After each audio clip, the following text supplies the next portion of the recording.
মাত্র 15,000 টাকায় পাওয়া যাচ্ছে ফ্লিপকার্টে 4K ultra HD smart TV.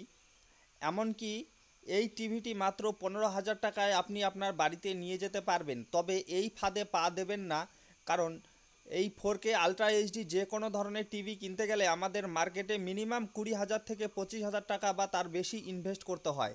তবে এটি মাত্র 15,000 টাকায় পাওয়া যাচ্ছে বলে লোভ দেখিয়ে এটি নেবেন না। এই যে দেখুন, ফ্লিপকার্টে এর সম্পূর্ণ ডিটেলস আমি সার্চ করে বের করে রেখেছি। এর দাম দেখাচ্ছে 14,999 টাকা। এর নাম হচ্ছে door TV 43 inch QLED ultra HD 4K smart door OS TV.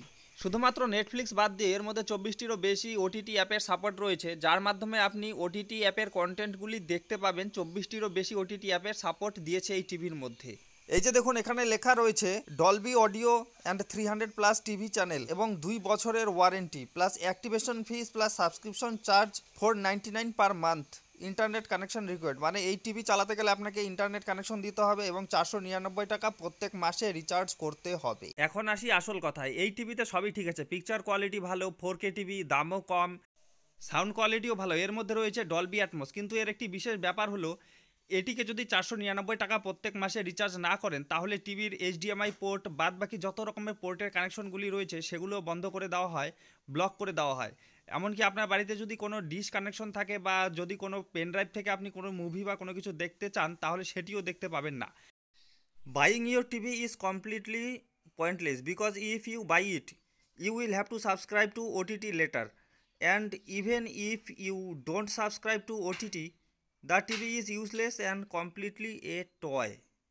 এখানে আরেকটি রিভিউ দেখো, don't buy this product, it was not normal TV, if you buy this you must have internet in your home and you have to pay extra 800 on every month to watch TV, you can not watch the TV by normal TV connection or DTH, so please do not buy ইট।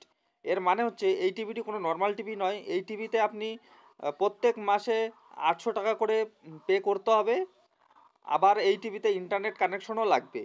তারপর এটাকে normal টিভির মতো DTH connection দিয়েও আপনি চালাতে পারবেন না, মানে ডিশ কানেকশন থেকেও আপনি এই টিভিটি চালাতে পারবেন না। আচ্ছা, এসব কিছু তো গেলই, এরপর রয়েছে আরও একটি প্রবলেম। যদি ভুল করে আপনি এই টিভিটি কিনে ফেলেন, তাহলে এর মধ্যে কোনো রিটার্ন পলিসি নেই, আপনি রিটার্নও করতে পারবেন না এই টিভিটিকে। তো ভিউয়ার্স, এই টিভিটির দিকে আপনারা এগোবেন না, এই টিভিটি কিনবেন না। কিনলে অবশ্যই আপনারা ঠকে যাবেন, কারণ প্রত্যেক মাসে 450-500 টাকা করে আপনাদের রিচার্জ করতে হবে টিভিতে, না হলে আপনি টিভি কোনোরকমভাবেই দেখতে পাবেন না। আর আমাদের ভিডিওটি যদি ভালো লাগে তাহলে চ্যানেলটিকে সাবস্ক্রাইব করে দেবেন, আর আরও বাকি 10 জনের মধ্যে আপনার চেনা জানা যারা টিভি কিনতে চায় তাদের মধ্যে এই ভিডিওটি শেয়ার করে দিবেন।